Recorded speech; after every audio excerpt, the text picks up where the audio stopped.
Il est professeur d'université, entrepreneur, expert coach formateur en mini-exportation, acteur culturel, copromoteur de la soirée des talents artistiques de Porto-Novo et du Bénin, PDG de l'agence de publicité Stratège Média Event. Pour ce numéro, nous recevons Monsieur Aïssé Babatunde. Bonsoir Monsieur Babatunde. Bonsoir Madame. Vous avez souri. Est-ce que c'est la vraie prononciation de votre nom? Bon, un nom n'est jamais faux. Donc c'est Aïssé Sobou Babatunde. Monsieur Aïssé. D'accord. C'est un plaisir pour nous de vous recevoir ici ce soir. Plaisir partagé. Merci. Alors, sans plus attendre, parce que les internautes sont impatients de vous connaître, en 3 mots, c'est qui Babatunde? Bon, déjà, comme je le dis, ça c'est une question stratégique. Et c'est toujours une joie de participer à ces genres d'émissions qui éduquent la jeunesse et qui leur montrent réellement ce qu'il faut écouter. Bon, on va en venir certainement dans le vif du sujet. Donc, comme vous l'aviez dit, je suis Sobou Aïssé. Oui. Babatunde, c'est un surnom qui m'est très cher parce que ça m'a été donné par mon papa après juste le décès de mon grand-père.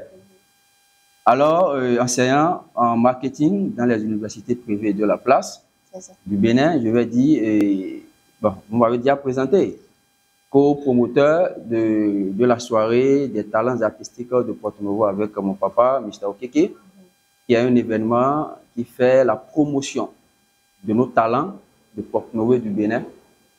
Parce qu'il y a des talents qui, tout simplement, sont vraiment des talents, mais qui sont cachés très bien, dont on ne connaît pas. Donc, il faut faire ces promotions pour quand même les positionner, les révéler. Donc, c'est voilà. Tout ça. Merci. Et racontez-nous un peu, comment est-ce que ça s'est passé, votre entrée dans l'univers entrepreneurial?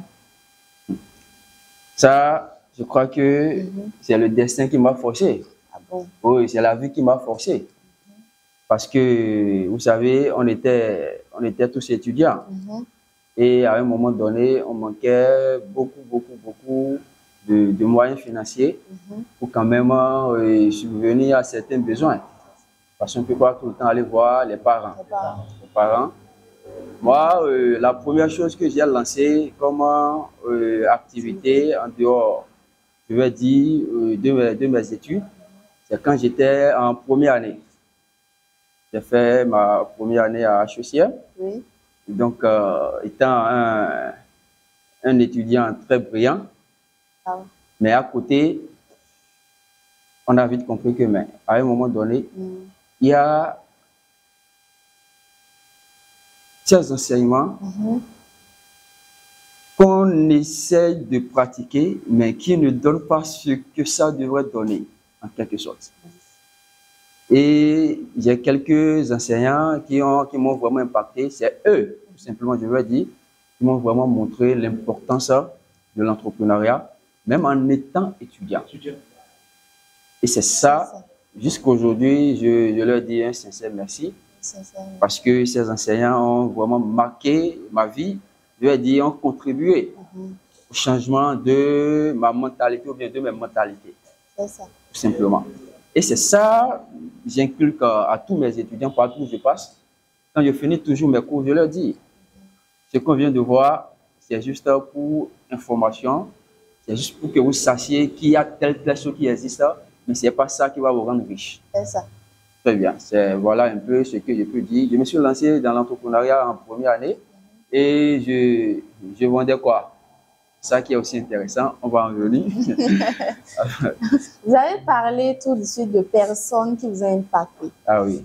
Est-ce que vous avez eu des mentors qui vous ont coaché? Parce que qui ne devient pas entrepreneur qui veut, mais qui peut. Effectivement.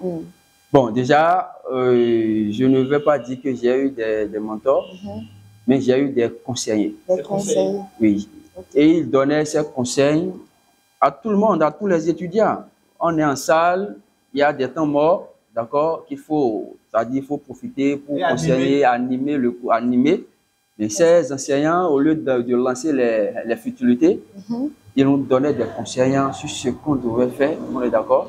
C'est-à-dire les spécialités de nos matières, les formations pratiques qu'on devrait avoir pour être vraiment les meilleurs en quelque sorte sur le marché. Et peu d'entre nous ont suivi ces conseils parce qu'on se connaît aujourd'hui, on se voit et on sait à peu près ce qu'on est. Vous savez, nous étudions tout simplement pour être intelligents, pour être capable de réfléchir au-delà de nos limites. Parce qu'avec les expériences de ces cours, de ces amitiés, des collaborations qu'on a avec les collègues, les amis, les enseignants, on doit être capable de réfléchir au-delà. C'est-à-dire le niveau de réflexion ne doit plus être le même, on est d'accord, qu'à notre arrivée à l'université. Et c'est ça, en quelque sorte, ce à quoi servent les études. Les études nous servent tout simplement à faire quoi? À savoir lire, à savoir écrire, à être intelligent. Maintenant, si on n'est pas intelligent, on est d'accord, à un moment donné, et se démarquer du lot, tout simplement, on sera toujours au même niveau. On aura juste un diplôme sur lequel il y a juste le nom prénom. Ce n'est pas ce diplôme qui va te rendre riche, non. Après ces études, ou bien pendant même ces études, c'est ça moi je dis aux étudiants. On peut être étudiant et avoir un compte à 7 chiffres. On peut être étudiant et entreprendre. Parce qu'aujourd'hui, il y a des formations qui sont indispensables et qui vous font gagner beaucoup d'argent quand vous vous lancez réellement. Par exemple, moi, je me suis spécialisé en mini-importation, par exemple. Je sais le nombre de vies que j'ai impactées avec mes formations. Il y a trop de témoignages. J'ai formé déjà plus de 1000 étudiants aujourd'hui qui sont capables de payer n'importe quoi avec leur téléphone portable, avec n'importe quel budget et faire d'énormes bénéfices, par exemple. Ça devient intéressant.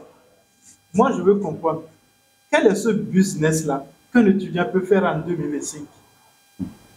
Bon, déjà, il y a plusieurs business parce que, vous savez, chacun avec sa passion. Je le dis toujours, quand vous faites une activité dans laquelle c'est-à-dire une activité qui n'est pas vraiment votre passion ou dans laquelle vous ne vous épanouissez pas, à un moment donné, vous allez tôt ou tard abandonner.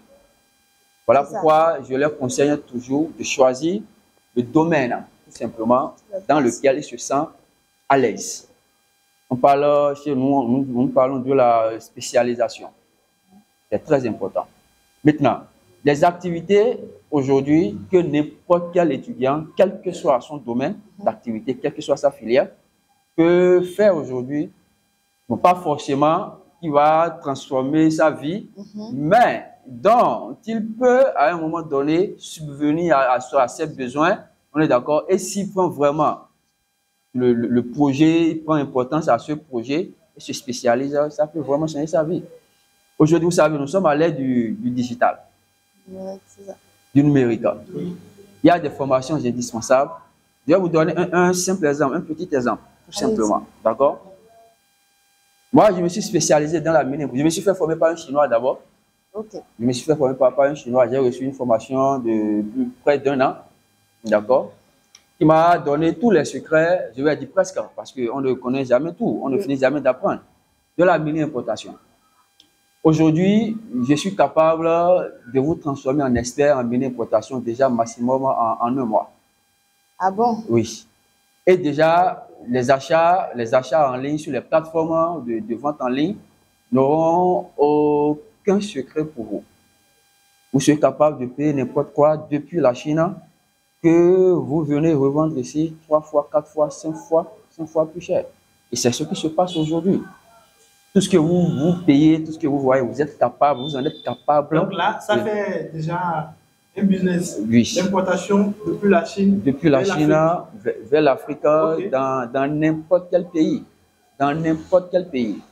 Maintenant, l'autre business pour un étudiant qui a un téléphone Android, un portable, un téléphone Android, comme on le dit.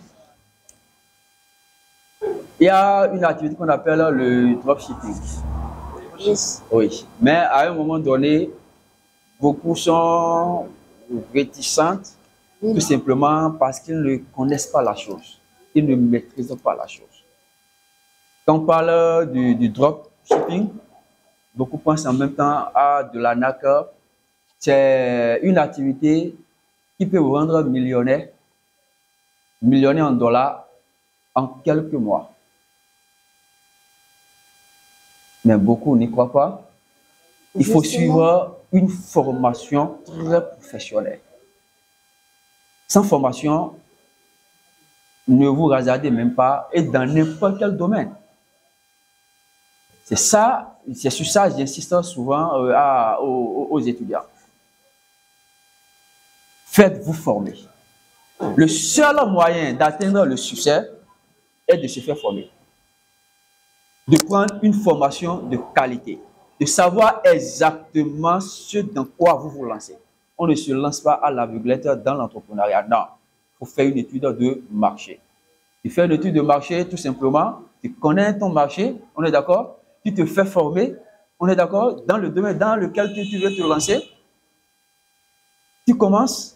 Mais ne t'attends pas à ce que tout soit rose. Tu vas connaître des échecs. Tu vas trébucher. Mais le plus important, c'est de ne jamais abandonner. Parce que l'objectif est grand. Et c'est ça, mon papa me dit, Mr. Okeke, il dit quoi? La vie est un combat et celui qui le fuit est un lâche. Le plus important, ayons un objectif très clair. Faisons-nous former, d'accord, dans nos projets. Sans la formation, il n'y a rien. Lançons-nous, quel que soit ce que l'entourage dit, faites-vous confiance, lancez-vous, ça va donner, il n'y a rien à faire. Parce que tant que tu ne fais rien, rien ne va se passer. C'est ça, il faut passer à l'action. Il faut passer à l'action. Vous avez dit tout le temps, il faut se lancer, mais en tant qu'étudiant, c'est parfois difficile de concilier études et entrepreneuriat. Comment est-ce que vous avez... Parce qu'aujourd'hui, quand je lance d'habitude ce débat avec mes étudiants, ils disent, monsieur, après les études, nous avons des projets pour entreprendre, tout ça, ainsi de suite. Il a dit, oui, c'est vrai. Après les études, on est d'accord, vous êtes sûr que notre projet ne va pas entraver, on est d'accord, ce projet qui est à votre portée actuellement. Peut-être que le projet que vous aurez après vos études, on est d'accord, ce sera un projet qui vous sera peut-être imposé, peut-être par les parents, ou par un entourage proche, ou bien par quelqu'un, je ne sais pas. Mais la seule chose que je sais, c'est quoi? Quand vous êtes étudiant et vous vous lancez dans l'entrepreneuriat, ce dans quoi vous vous lancez, c'est sûr que c'est une passion. C'est sûr que c'est un domaine dans lequel vous vous sentez à l'aise. À l'aise, que vous maîtrisez. Que vous maîtrisez, ou bien tout simplement, c'est-à-dire que vous aimez et vous vous faites former dedans et vous vous lancez. Parce que quoi? Étudier ne vous empêche pas d'entreprendre. Au contraire, on est d'accord, ça vous donne cette force psychologique. Ça vous donne, c'est-à-dire Jésus a dit cette endurance, on est d'accord, ça vous éduque dans l'entrepreneuriat. Parce que quand vous commencez tôt, vous échouez, vous trébuchez. Ah, ça, j'ai fait ceci. Bon, ça n'a pas marché. Ok, si vous êtes quelqu'un qui a vraiment le cran, parce que je vais vous dire, il y a des qualités, on est d'accord, qu'un bon commercial, qu'un bon entrepreneur doit avoir. C'est très important. Sans ça, ne vous hasardez pas à vous lancer dans l'entrepreneuriat.